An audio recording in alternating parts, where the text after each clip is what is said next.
When is a coach not a coach? Sounds like a trick question, doesn't it? It's not. It's not meant to be. We're in a really interesting time in healing, coaching, professional fields where most people that call themselves coaches don't even know when they've stopped coaching and started teaching. For people that are trained coaches, realize the distinction between when you're being a coach and when you're being a teacher, when you're being a mentor, when you're being a facilitator, when you're being a healer.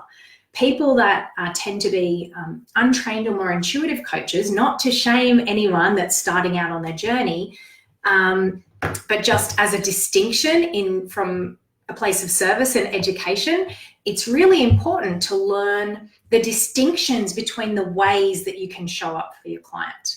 So you can coach, and when you coach traditionally, like the pure definition of coaching is, in a professional sense as a coach, is that you ask questions. You might give reframes and stories, and if you move into being an NLP practitioner or a practitioner, you might use processes or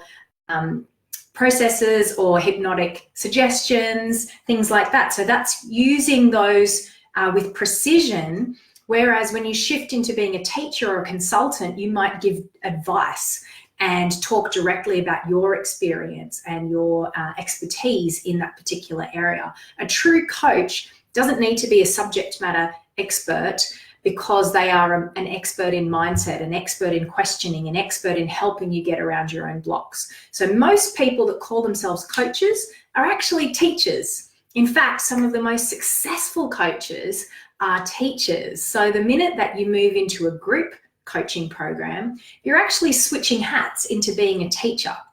And so that brings a whole different set of archetypes into play. It brings a whole different set of behaviors into play. And so I just recently asked this question in a giant coach group that's out there, and someone said, oh, I just bring all of me. And that's amazing. That's really important, to bring all of you, to bring all of your focus, all of your intention, all of your care, all of your attention to your client. And that's an amazing way of showing up in a being level.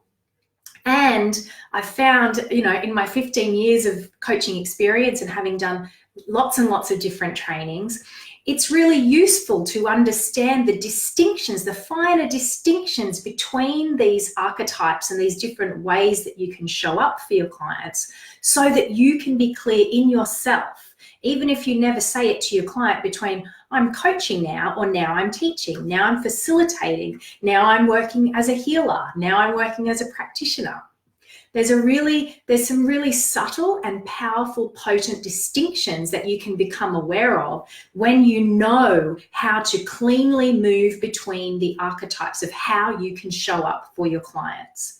So when you know that, then you can move powerfully and change those archetypes with power and precision. When you don't know that, when you don't know when you're not coaching, then you can become sloppy in your behaviors and be unconscious. And so the archetype that you wear unconsciously is in your shadow.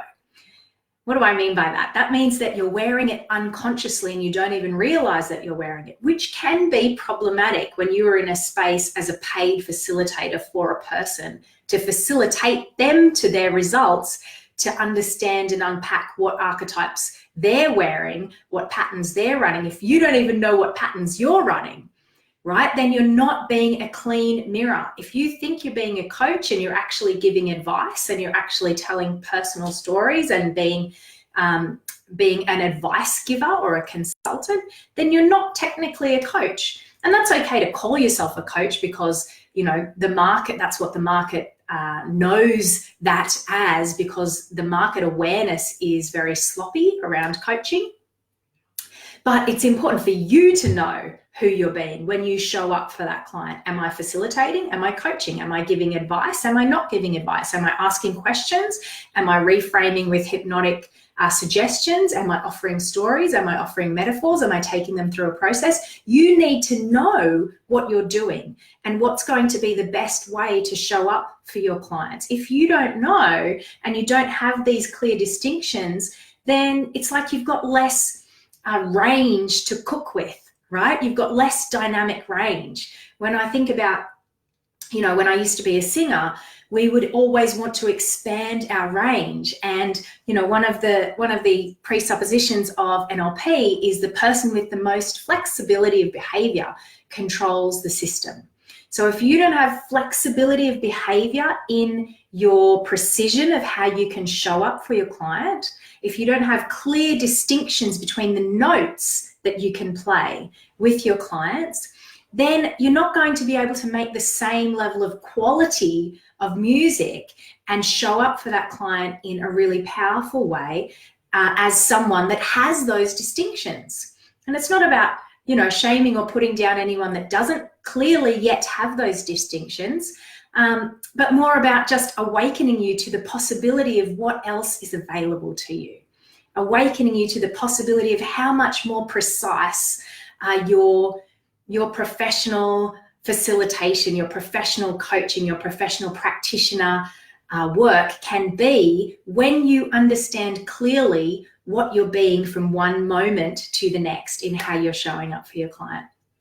If you'd like to understand more of this and get some more professional guidance around understanding the deeper nuances and details of these differences and facilitating your own unpacking and up-leveling of your skills, then write skills below and I will let you know when I reveal and unleash my growth collective for coaches, practitioners and healers, which is coming very soon. Big love. If you write skills below, you will be one of the first to get in on the launch prices when I launch. Speak to you soon. Hope that's helped. Bye.